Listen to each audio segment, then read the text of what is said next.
So you had mentioned to me that Daimler doesn't call it e-commerce anymore. The real goal is to learn as much as you can to help you make strategic business decisions for your year. If you go into something that you're not really good at and people can't rely on you for, then if you fail, it means that the customer doesn't come to you for the things you are really good at.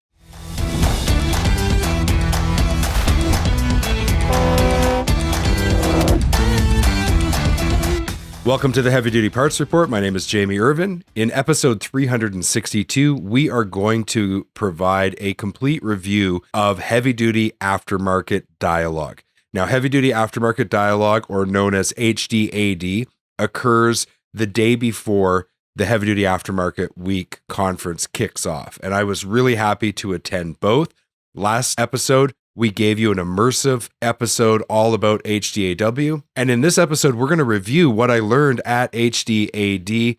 A couple of things I really am looking forward to talking to you about center around what we should be looking for to happen to kind of signal the end of the freight recession in the US, how things are going to go between US, Canada, and Mexico, and a lot of other great information. To help me with all of this, I have Jennifer Irvine returning to the podcast. Jennifer, welcome to the show. Thanks. Happy to be here. All right, so I guess it's time for us to switch gears. I'm going to be the one being interviewed by you, so I'll let you take it away. Okay, well, for people who aren't familiar, what exactly is HDAD? I know I heard you say that a few times and wondered, isn't it HDAW? I wasn't sure about that. So why do you attend? Yeah, so HDAD, or Heavy Duty Aftermarket Dialogue, is a full day of presentations that occurs at the convention center where HDAW happens over the following 3 days. And so it's a really great way to start your time at that show for the week, because you get to hear from economists,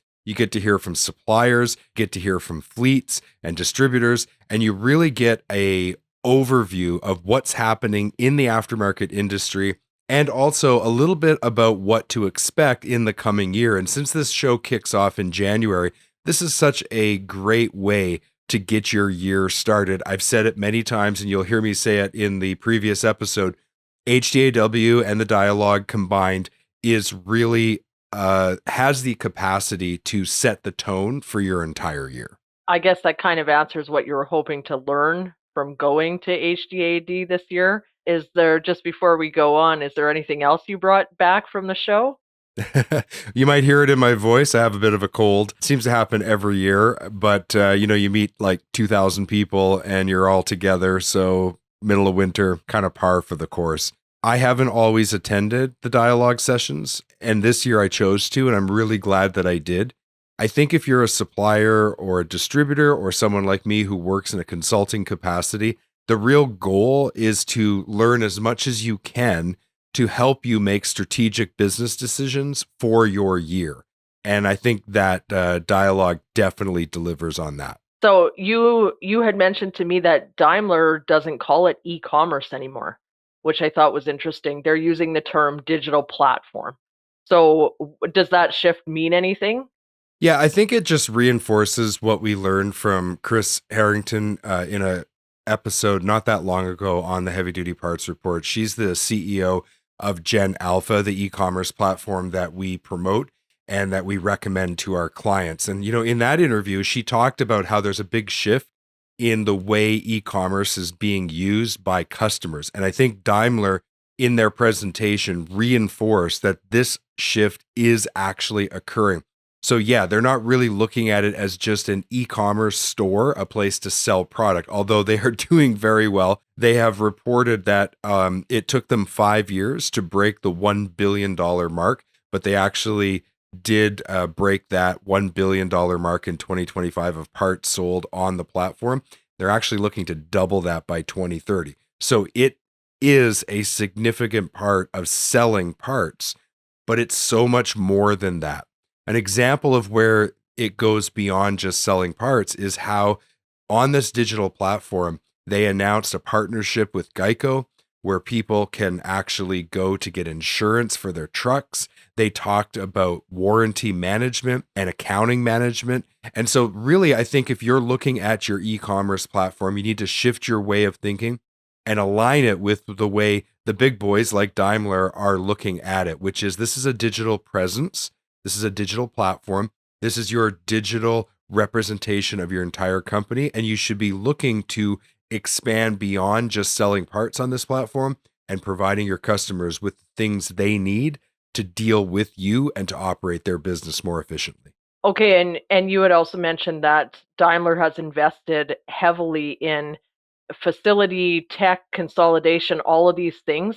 How do you think that's impacting their customers and the aftermarket industry as a whole? So Daimler reported that they're now employing over 10,000 technicians and that they have 11,000 bays available to end users to bring their equipment to them to have service work done. I think that in some ways, I look at the investments that they've made. They talked about $1 billion in upgrades to facilities. They talked about consolidating the number of dealers that they have and really focusing on the more professionally managed dealership groups and giving them the opportunity to consolidate other smaller ones, or maybe even just eliminating other smaller dealers. I don't necessarily think that that's a great thing for the industry. I see why for Daimler and its customers, they view that as a good thing. For the industry, I think that this ongoing consolidation and the loss of more of the privately owned, family operated operations actually is kind of hurting us. I think it's causing us to lose a little bit of the spirit of the industry. And I also think that honestly, these dealership groups, they just can't keep up with the demand. So we need to continue to have a real strong presence on the independent service channel side. So in my notes, I just put, does this just equal more cost to the customer? Question mark.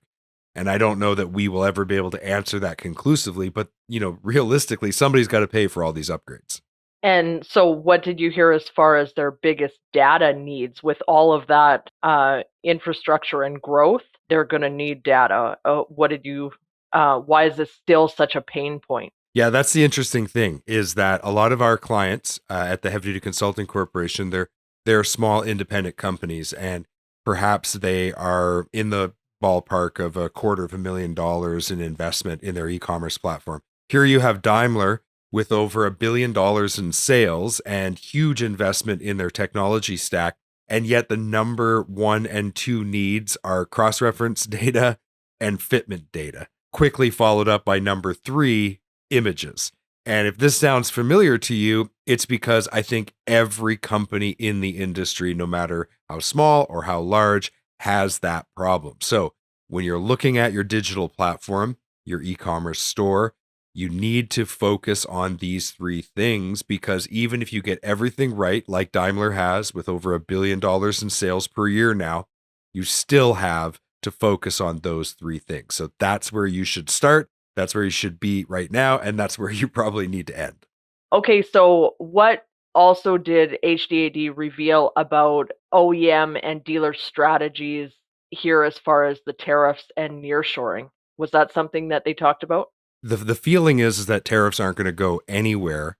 And so the adjustment is to try to focus on consolidating relationships with suppliers that are either onshore US soil or at least near shore. And this is where things like the USMCA is so important. It's being negotiated and is up for negotiation again. This will probably be negotiated by the end of June, roughly speaking. We need to really pay attention to that, because this is going to heavily influence the strategy needed depending on what comes out of that. So if there's a strong trilateral agreement between Canada, the US, and Mexico, then nearshoring and onshoring is going to be part of the strategy for supplying parts for both manufacturers and aftermarket distributors.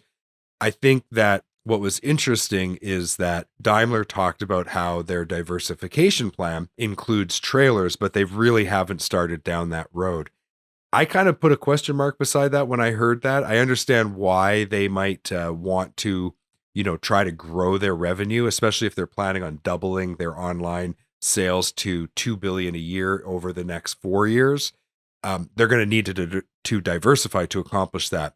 but you have to kind of pay attention to the DNA of your company. And Daimler's talking about getting into trailers. I don't know that that's going to work. And admittedly, they said that whole program is still in its infancy. So you see big players like Daimler making moves, consolidating and changing their supply chain and supply network to move towards more onshore and nearshore suppliers. And then also at the same time, trying to diversify into new areas to grow their business. I think as small independent companies, we can take a bit of a note of what they're doing, and we can emulate some of the best parts of that strategy, which obviously having a strong supply chain is critically important. We saw how badly things can go when the supply chain breaks down. So we need to do what we can to strengthen our supply chain as well. And I think we should be careful of our diversification plans. I think we need to take a little bit of a lesson here and not stray too far from our core business and what we do really well, which I think Daimler's actually in risk of doing if they really start to pour a lot of resources into the trailer side of the business, since that's not their business. Yeah, we've seen that before. If you go into something that you're not really good at and people can't rely on you for, then if you fail, it means that the customer doesn't come to you for the things you are really good at. So there is definitely a risk there. It's time to hear from our sponsors. We'll be right back. Lowering total cost of operation involves looking at critical components that you put on your commercial vehicles and making sure that you are making the best selection for your application. With all of that in mind, I want to introduce you to the new standard in wheel end protection, the Hubcorp's revolutionary X-Tractor. Now, what I like about this product, it's the only line of hubcaps that comes with a built-in 3-stage magnetic oil filter. And this is a safeguard for your critical wheel end components. In addition to that, it is actually a serviceable component on your vehicle now. And so it has a patent pending hex thread cartridge. And the X-Tractor makes hub oil servicing really simple and easy. And guess what? If you're not servicing that hub oil regularly, you are going to have premature failure of key components. It's just the way it works. So I highly encourage you to get on the wait list today. You can do that by heading over to thehubcorp.com. Check it out, get on the wait list, and you will get the most up-to-date information about when this product is available and also some price discounts that you won't get anywhere else. So go visit thehubcorp.com today. It's not just fleets and owner-operators that need to look at their total cost of operation and find tools that help them with their business. If you're running a repair shop, then you need tools to streamline your operations, and that's why I recommend FullBay. Now, FullBay has features like streamlined scheduling, real-time inventory tracking, technician efficiency insights, and detailed reports on exactly every aspect of the business that you need to be paying attention to make sure that your repair shop is running as efficiently as possible. And what does this mean for you? Well, it means in the end that FullBay is the very tool that's going to help you reduce downtime and make your shop more efficient, keeping the vehicles that you service on the road where they belong. Check out fullbay.com/power to maximize your shop's productivity today. That's fullbay.com/power. Manufacturers and distributors are a key component in the supply chain, and they play a vital role in keeping trucks and trailers rolling. I'd like to introduce you to Equip 360 by Gen Alpha. This platform helps manufacturers and distributors grow their part sales. But more importantly, it helps them make their customers' lives easier. And that's so important. With real-time insights into inventory, pricing, and order tracking, it's going to keep your customers coming back. Plus, it saves time by automating routine tasks and making repeat purchases simple. I encourage you to explore Equip 360 at genalpha.com, genalpha.com. Check it out today.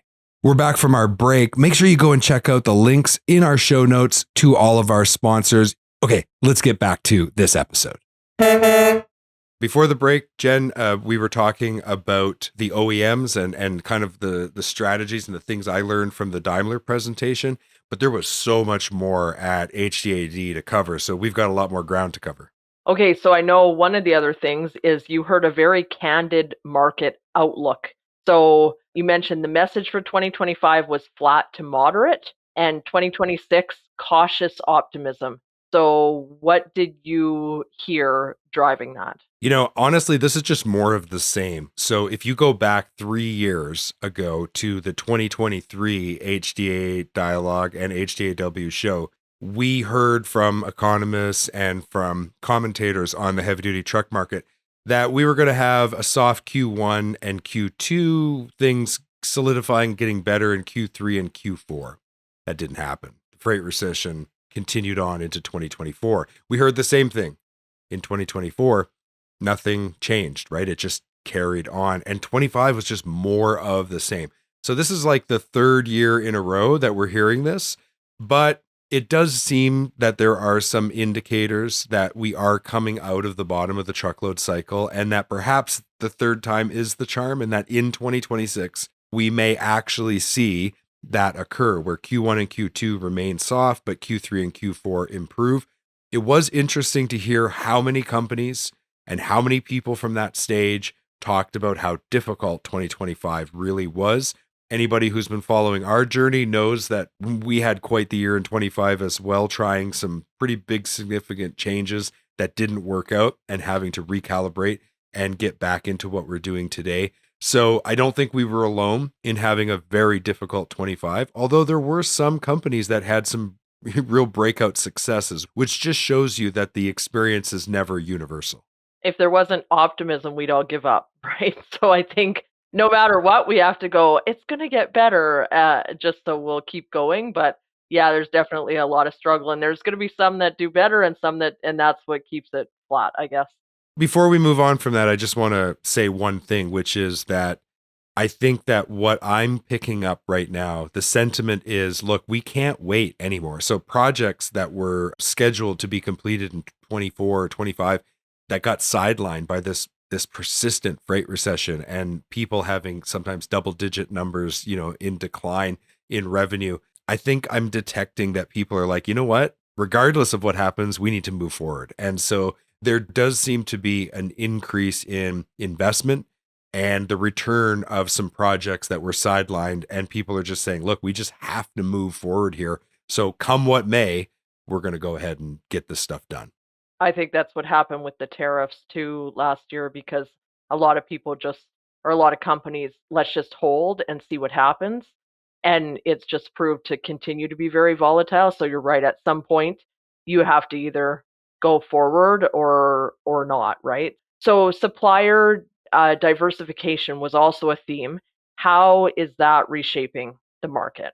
So, in this market outlook that Shannon O'Brien presented, they had actually interviewed anonymously some significant people in the industry, people that were at executive levels across the supply chain from manufacturers all the way to fleets. They talked about a lot of different subjects. One of the subjects they talked about was the big merger between FleetPride and TruckPro that occurred in 2025. Okay, so what was the reaction from the market? Yeah, it was a big deal, but it's interesting the reaction. A lot of people are not predicting that big of an impact. They do think that TruckPro, FleetPride, whatever you want to call them now, I guess it'll be FleetPride, are in a better position to put more pressure on suppliers.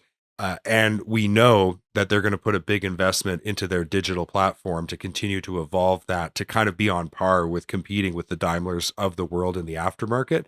But every time there's an action, there's an opposite reaction, right? So while FleetPride will be doing that, there is opportunity for independence. And I think that was reflected in the survey responses. I think one of the things that was also a subject was private labeling. And I thought that was interesting because the opinions were all over the place on the value of a private label program within a distributor or dealer setting. Well, if we're going to talk about private labeling, we have to talk about suppliers. So, what was the opinion of how suppliers are treating the aftermarket? I found this very interesting. The opinion is a strong one, and I quote, "Suppliers treat us like crap when builds are up." So it was interesting because new builds were down over the last couple years, the suppliers all of a sudden were showing renewed interest in supporting aftermarket players. But the aftermarket's not stupid. They know that when builds are up, they don't get a lot of support from the OEM suppliers. And so while they were enjoying a little more attention from those suppliers, they don't feel like it's going to last, because as things return and builds go back up, they feel that the OEMs are going to drop off in their service level to the aftermarket. This just reinforces to me the need for a strong aftermarket, and we need to be able to cooperate with not only the tier one OEMs that have both, new manufacturing and aftermarket options, but we also have to support the independents, the tier two, tier three suppliers and manufacturers who make great product. We have to support them because we need to be able to rely on them when times are better, builds are up, and OEMs go away. Yeah, nobody likes gaslighting. Like if they feel like we need you, oh, we don't need you. I mean, that's frustrating. So, how did this panel then feel that suppliers could improve their relationship with the aftermarket? Okay, so I'm going to give you a few responses. And while these responses were actually aimed at the OEMs, I actually think it's the aftermarket tier two, tier three manufacturers who should really pay attention to this. So, one, the tariffs are ongoing. There's a lot of issues reported with communication about the tariffs. And so, what has occurred is a lot of the suppliers are seemingly unable to provide a clear answer on like what pricing will be. Now, the people who were interviewed, they understand that it's dynamic and it's changing. But the reality is that once you sell the product, you know what your cost is going to be, you know what your price is going to be, at least for the moment. And communication from the suppliers is really poor on this. So if you want to up your game, improve your communication, even if that communication is, I don't know. Another area is training. And so what the respondents of the survey said is that there is a need for less of a commercial and more training that provides practical guidance to the parts and repair technicians. And so instead of filling your training content with like, hi, I'm from ABC Parts Company and we've been in business for, 75 years and blah, blah, blah, blah, blah. Don't even talk about yourself. Just provide practical guidance, which then elevates your position in the minds of those who are taking the training, and they're going to be more willing to work with you. The other thing that's really interesting is they talked about how younger entrants into the industry don't take notes. They don't feel like they need to memorize anything because they've grown up in a world where digital technology was available the entire time. Why memorize something when a quick AI or Google search will give you the answer? So your content needs to be built in a searchable way so that people can get answers to their questions readily. This is really important for helping young people. I put in my notes a big heading here, how suppliers can reduce their sales prevention department. At the Heavy Duty Consulting Corporation, we talk all the time about how to make the sales prevention department as small as possible within your company. And here's what the respondents of this survey said: complacency. You can't be complacent. Inconsistencies. You need to improve your systems and be more consistent with your distributors and dealerships. You need to avoid poor communication. Really focus on improving this area, and you're going to shrink your sales prevention department. Poor data. You've got to focus on getting cross-references, fitment data, and images on your digital platform so people can get the answers they need 24/7. Made in the USA does not work in Canada anymore, suppliers. So you need to alter your pitch to the Canadian distributors. This was actually called out specifically on the stage, and I just had to have a big smile on my face as in the past, when we saw something that was made in the USA, that meant North American made and was good for both sides of the border. But in the current climate, that is not a pitch that's going to work with distributors, just dealerships, or their customers. So you need to change your messaging around that. And then also putting knowledgeable sales representatives in front of the distributors and the end user customers. While the rise of digital is absolutely changing the game, the need for good quality salespeople who know what they're talking about and who actually spend face time with their customers is going to generate more sales from the end user base, the fleets, which then improves your work with the distributors and dealerships. So I just found all of those things to be really fascinating because all of those things are things we embed in our consulting program and work with clients to help. So for me, it was a bit of validation. So one of the things that made me think when you were mentioning those things is that I think avoidance, when things are misunderstood, or when things are misunderstood, it leads to avoidance, which leads to poor communication. So as you mentioned with the tariffs and not knowing what things are going to cost, I think a lot of companies, because it's so confusing and they really don't know. They just kind of want to avoid it, don't really know what to answer, so they don't communicate at all, which leads to frustration. And the other thing that made me think is you mentioned that this was in your notes, and you just told us young people don't take notes. So I guess that says something about the age group we're in. I guess it does. I guess it does. So, there was so much more information. We could literally fill a couple hours here to discuss everything that was shared at Aftermarket Dialogue. But I think that we really need to spend the rest of our time in this episode just talking about what we should be looking for to kind of give us an indication on what's going to happen in the trucking industry as we move forward. Okay, so as we're planning our strategy for 2026, and we're already in the second month here, so we got to get it figured out if we don't by now. One of the things is obviously associated to tariffs. What would be the final takeaway from HDAD regarding that? So there was a media blackout for the presentation that Bill Frymore presented on the economy, but I can speak to the things he talked about in episode 354 of the Heavy Duty Parts Report, and that is tariffs, and we'll talk about the USMCA in a minute. So specifically with tariffs, there is a U.S. Supreme Court decision on the legality of the tariffs coming. Now, this could happen at any minute. So even by the time we publish this, it might have already happened. But basically, by July 4th, we will know for sure on both tariffs and the USMCA. So with tariffs, that establishment of the legality of them is going to heavily influence what they call the stickiness of the tariffs and whether they are going to become a permanent part of the landscape or if it is really just a temporary thing that is going to have a lot of reversals occur. We don't know the answer to that yet. But as we develop our strategies, we need to, I think, plan for the tariffs to be sticky and to be kind of a permanent part of the landscape moving forward, with the understanding that should that U.S. Supreme Court go with a decision in the other direction, that we could see some reversals. So it doesn't give us a lot of clarity, but it does give us something to look out for. Okay, and you also mentioned the USMCA. What would be the final takeaway regarding that? Well, again, Bill Frymore in episode 354 of the Heavy Duty Parts Report talked about the value of the USMCA to the U.S. economy.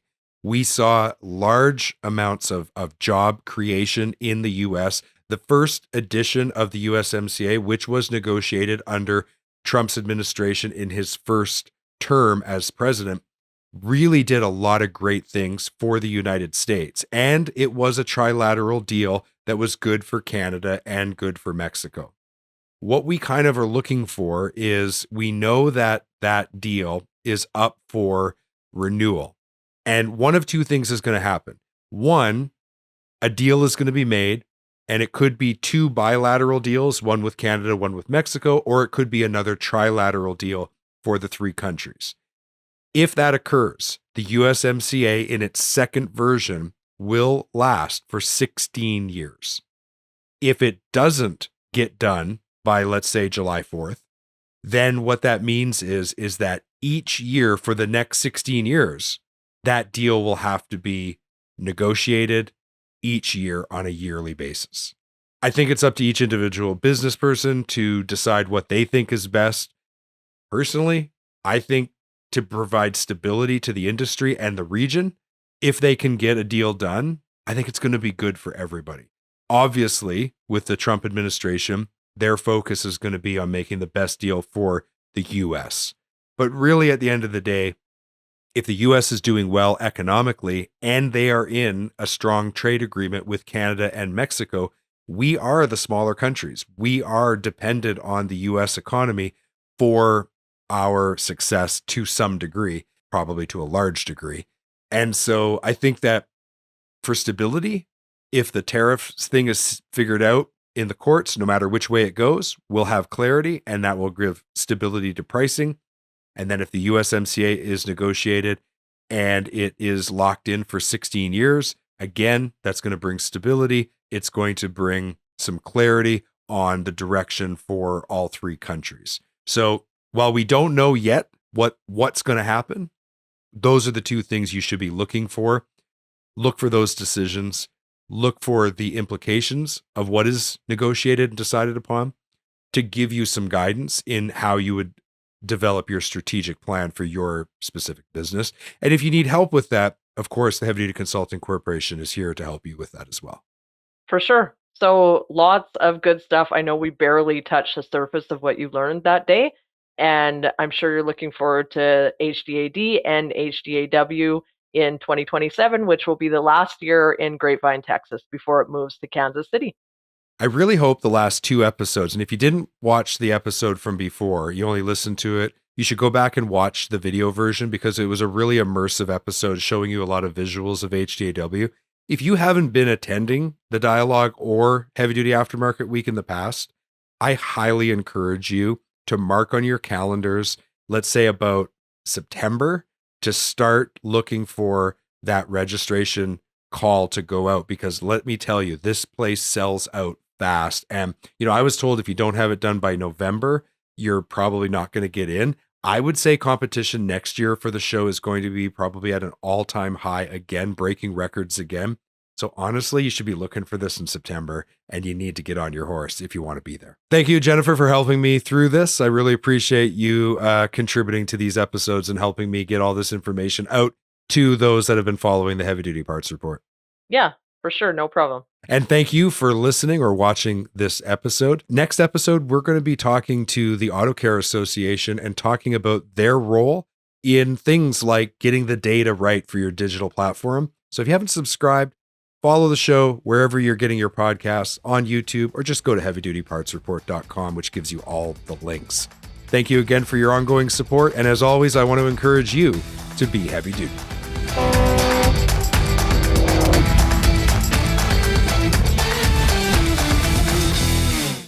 Thank you for watching this video. Click here to subscribe to the Heavy Duty Parts Report YouTube channel, and click here to watch another great episode.